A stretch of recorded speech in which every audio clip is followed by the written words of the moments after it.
What became clear was that in order to try and implement some of the changes that you all were interested in, you couldn't just announce that you were going to devolve responsibility to people, because the accounting system didn't allow you to do that in any way, shape, or form. So it was very hard to hold people responsible when they didn't know what they were responsible for.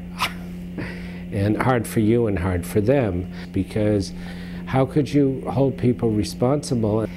And your frustration was growing, and so was theirs. And Phil was equally frustrated because she thought, you know, what's all this fuss about? We just do it somehow. I don't think there was anything available either on hand accounting systems or certainly not computer accounting systems. But Phil and I did that literally sitting in her office. And, you know, we spent days just fooling with ideas. And of course, one of the wonderful things about Phyllis O'Connell was her absolute joy, childlike, wonderful joy in experimenting with a new idea. So if you got here, then maybe we can go further. And, you know, and it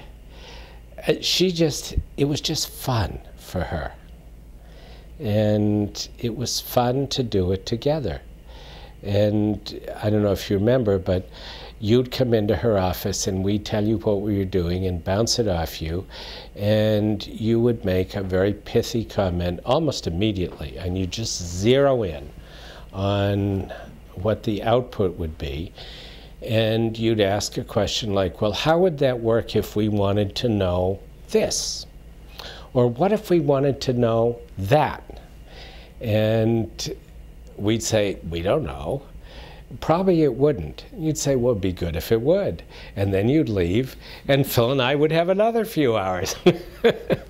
And so over the period, I don't know, it wasn't very long. It wasn't more than, I don't know, 8 or 10 hours a week for about 6 or 8 weeks.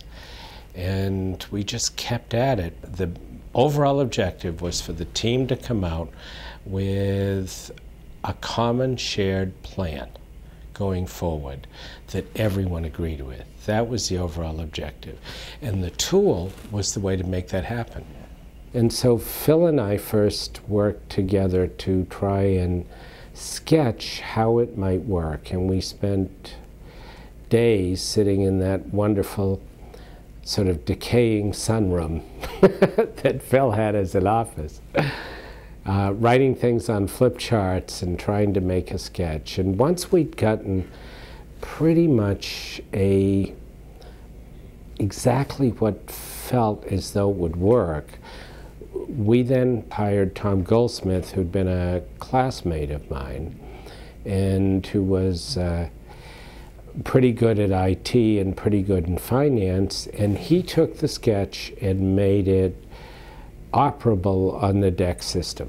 And I think that was seminal, absolutely seminal, because that meant that you could break expenses into tiny little pieces. You could say the equivalent of 1/8 of a job, or 1/2 a job, or 1/4 of a job, and you could track it against the specific grant and against the specific piece of income.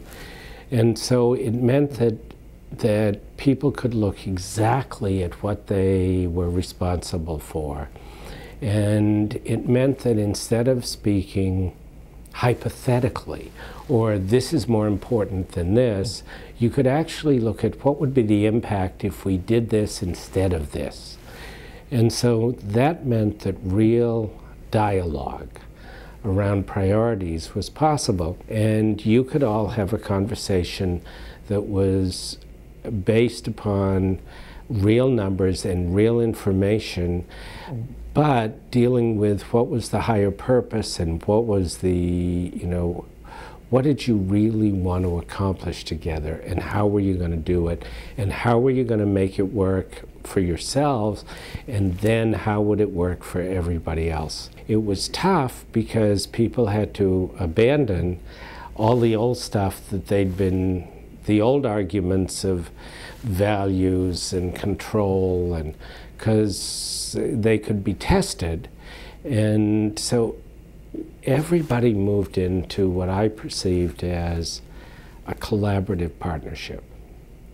And I thought it was the most seminal event ever in changing the way the museum was to what it became.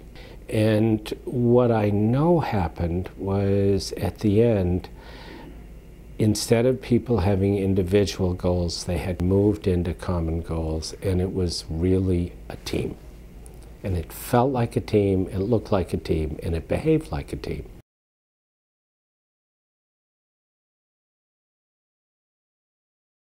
You ran these big, expensive machines, which took a lot of electricity, parenthesis energy at the time, and were expensive to run, and you had to figure out, and you had to be a relatively savvy kid to do all that stuff, and it was fun because it worked and things fell together, and it went so well, and and then you came back and you dealt with Phil and David and you and your organization, and it not only worked well, but actually was accepted and appreciated, and did a good job, so it was fun.